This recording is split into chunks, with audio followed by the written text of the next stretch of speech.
Hello guys! So, good afternoon po. So, marami pong nagtatanong kung paano ko nga ba ito nagawa, itong video na to. So, ito na po ang ating tutorial number 1. So, this is it. So, dito tayo sa ating CapCut, new project, and then select nyo po yung dalawang clip nyo. So, yung clip po is yung may hinahanap ka, tapos titingala ka sa taas din, no? So, tignan nyo po. Dahil CapCut po pala ang ating gamit is dapat naka-steady yung inyong cellphone. So, yan. Kunwari, nakatingin kayo sa taas. Ayan, yan yung ating first clip. So, dito naman sa ating second clip, dapat mas mababa yung cellphone nyo sa inyo. O kumuway-kuway ka dyan para kunwari maraming nakakakita sa'yo. Dahil nga nasa taas ka, nakapatong ka dyan. So, ayan, dalawang clip lang po ang ating gagamitin dyan, no?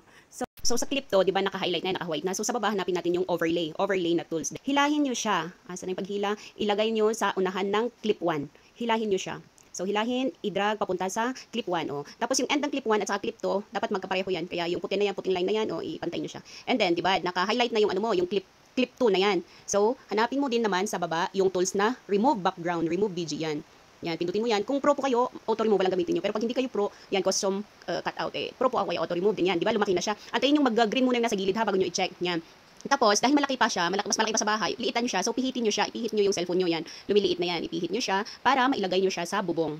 Ayan, iayos ang ang paglagay. Yung talagang kunwari nakapatong talaga siya. So, medyo liitan natin kasi baka matadyakan niya yung tao. So, liitan natin kunwari. Mas liitan pa natin.